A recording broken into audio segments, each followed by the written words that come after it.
E-ihracat nedir? E-ihracat, yaptığınız Türkiye'deki bir e-ticaret operasyonunun aynısını yurt dışında yaptığınız versiyonu. Aslında sınır ötesi e-ticaret anlamına geliyor. Sınır ötesi e-ticarette birkaç tane önemli püf noktası var.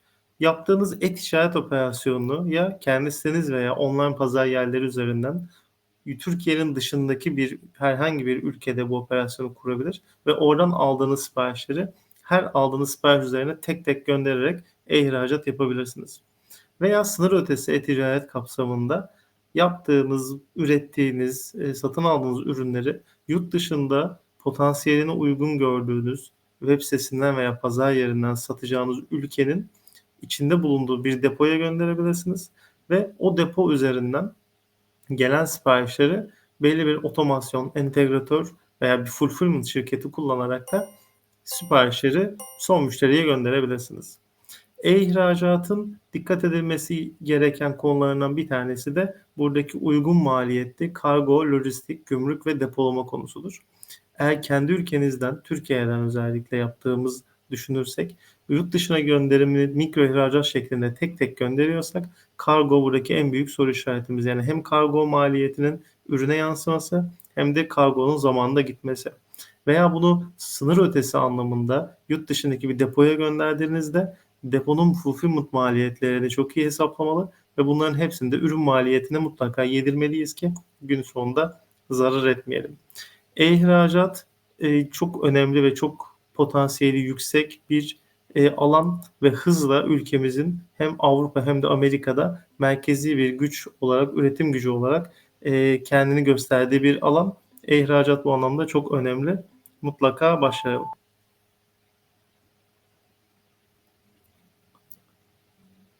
Mikro ihracatın kuralları nedir? Mikro ihracatı önce kısaca tanımlamak gerek.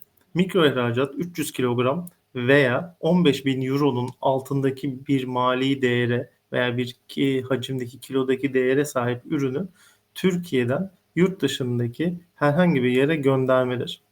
Bu son yıllarda Türkiye'nin e, yurt dışındaki ihracat ve ihracat kapasitesini geliştirmek amacıyla yasal mevzuat haline gelmiş ve buradaki ihracatçılarımızı, üreticilerimizi desteklemek amacıyla ortaya çıkarılmış bir mevzuattır, bir yapıdır. Sadece Türkiye'den yurt dışına çıkışlarda geçerli bir konudur mikro ihracat. Mikro ihracatı üreticiler veya şirketler kendileri yapamıyor. Bu değerlere, bu kıyaslamalara sahip malın gönderimini sadece mikro ihracat kapsamında gerekli yetki belgesini almış sadece lojistik şirketleri yapıyor. Bildiğimiz bütün büyük lojistik şirketleri ve bunun dışında da karayolu, havayolu, deniz yoluyla yapılan her türlü gönderimde bu yetki belgesine sahip kişiler, şirketler mikro ihracat yapabilmektedir.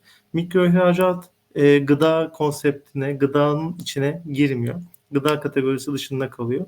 Çünkü gıdanın kendine özgü farklı sertifika ve gönderim ile ilgili sınırlamaları olduğu için gıda dışındaki tüm ürünlerinizi mikro ihracat kapsamında gönderebilirsiniz.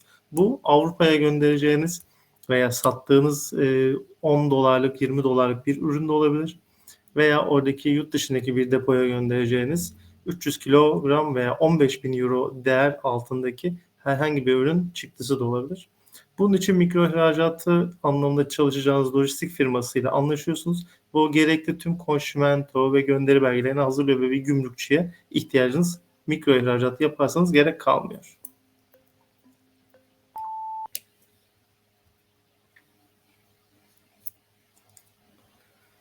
Diğer bir sorumuz web sitesinden mi satışa başlamalı, pazar yerlerinden mi?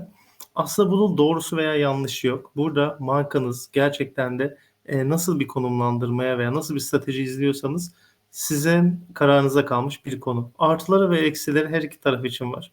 Kendi web sitenizden satış yapabilirsiniz. Bunun için çok iyi bir altyapıya sahip, özellikle e-ihracata da altyapısına sahip farklı dil ve e, para birimlerine uygun bir altyapısına sahip bir web sitesi gerekiyor. Fakat bu web sitesini düşündüğünüz zaman dünyada şu an milyonlarca domain var ve yüz binlerce e-ticaret sitesi var satış yapmak üzere. Belli kaynaklara sahip reklam platformları üzerinden müşterilerine ulaşmak istiyorlar.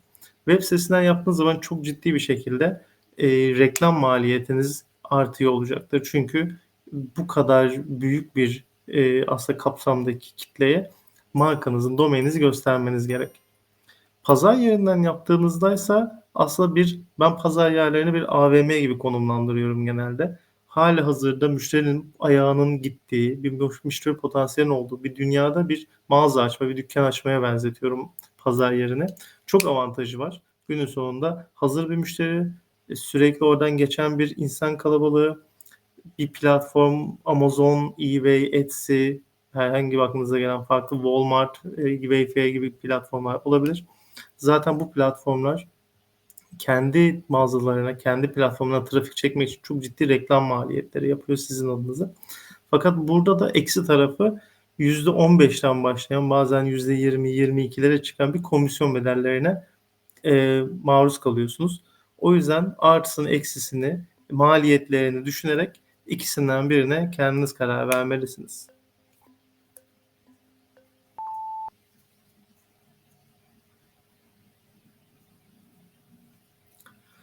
Potansiyeli yüksek online pazar yerleri hangileridir? Dünyada, çok büyük potansiyele ve çok büyük kitlelere ulaşmış birçok pazar yeri var mevcut. Bunlardan en büyük akıllarımıza gelen Amerika'da doğmuş olan Amazon, diğer tarafta Çin'de doğmuş olan Alibaba grubu. Alibaba grubunun altında AliExpress başta olmak üzere Alibaba, AliExpress birçok farklı platformlar mevcut. Fakat bir yandan da Amazon'da aynı kendi ismiyle dünyanın birçok ülkesinde yer alıyor ve günde milyonlardan fazla site ziyaret alıyorlar. Fakat bunların dışında aslında lokalde de kendi bölgelerinde de yükselme trendinde olan birçok pazar yeri var. Etsy yine Amerika'da çok büyük bir potansiyele sahip handmade ürünlerin satıldığı pazar yeri. Walmart Amerika'da son yıllarda özellikle gıda perakendecilerinden sonra online'a girmiş bir pazar yeri. Wayfair özellikle mobilya tarafında güçlü olan bir pazar yeri. Almanya'da Zalando tamamen fashion, hazır giyim ve aksesuar tarafında güçlü olan bir pazar yeri. eBay derseniz biraz daha otomotivin veya ikinci el malzemelerin bir tık elektroniğin güçlü olduğu bir pazar yeri. AliExpress aynı zamanda her türlü ürün grubunun gittiği bir pazar yeri. Rusya'da Wildberries, Ozon çok güçlü pazar yerlerinden iki tanesi. Fakat baktığımızda her birinin güçlü olduğu bir kategori var. O yüzden hangi kategoride yer alıyorsanız öncelikle bu kategorinin güçlü olduğu hazır giyim tekstildeyseniz ona uygun bir pazar yerine, el yapımı ürün satıyorsanız Etsy'ye veya Amerika'da bunun diğer versiyonları mevcut. Veya Rus pazarına açılmak istiyorsanız ve elektronik yapıyorsanız Ozon, giyim yapıyorsanız Wildberries daha güçlü diye size uygun pazar yerini seçmeniz gerekmektedir.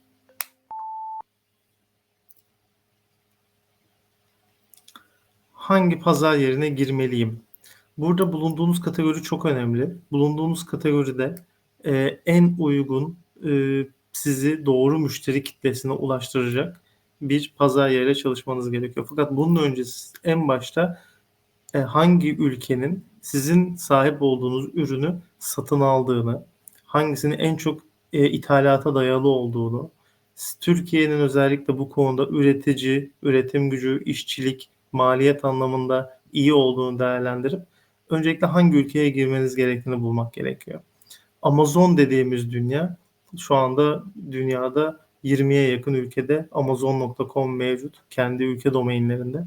Fakat Amerika'da mı girmek gerekiyor, Almanya'da mı başlamak gerekiyor, İngiltere'de mi başlamak gerekiyor?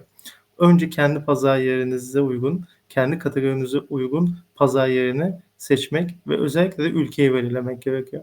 Ülkeyi belirledikten sonra, pazar yerini de seçtikten sonra bu sefer bazı mevzuatlara dikkat etmek gerekiyor. Türkiye'nin örneğin Avrupa Birliği ile veya yeni dönemde Brexit sonrasında İngiltere ile yaptığı anlaşmayla beraber, gümrük anlaşmalarıyla veya ticaret anlaşmalarıyla beraber hangi avantajlara sahip? Veya eğer bir mikro ihracat kapsamında sipariş başına gönderi yapıyorsanız Temmuz 2021'den itibaren Avrupa Birliği ülkelerinde bu limit sıfıra düşmüş durumda. Yani siz verginizi ödemek zorundasınız. Fakat örneğin Rusya'ya yapacağınız bir e-ihracatta modelinde 200 dolara kadar herhangi vergi ödemiyorsanız ödemiyorsunuz. Amerika'ya yaptığınızda farklı üst limitler var.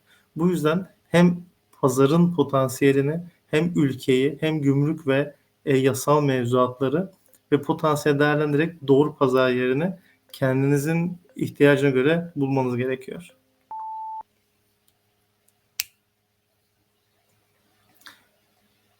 Son sorumuzla devam edelim ve bitirelim. Yurt dışında ürün depolamanın avantaj ve dezavantajları nelerdir?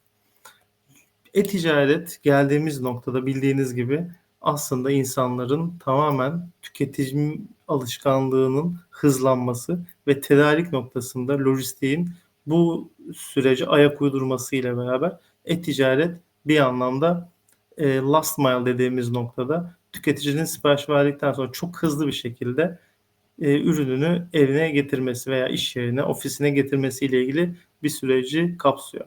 Bu anlamda müşteri gerçekten de şu dönemde e-ticaretten şu anda aldığını yarın elinde olmasını istiyor. Hatta biliyorsunuz daha da bu süreler çok saatler ve dakikalara indi. Walmart belli bölgelerde drone'larla bunu 30 dakikaya, Amazon aynı şekilde 1 saat içinde ya da 30 dakika içinde birçok geniş bölgede, Amerika'da başta olmak üzere evinize drone'la istediğiniz yere siparişinizi getirmeye başladı. Bu yüzden hız aslında depolamanın da en önemli konusu. Depolamayı yaptığınızda siz de kendiniz gibi kendi alışverişlerinizi düşündüğünüzde Türkiye'deki bir yerden mi siparişlerinizi alıp sipariş verip hemen size teslim olmasını istiyorsunuz, yoksa yurt dışından bir yerden alıp daha uzun sürede mi?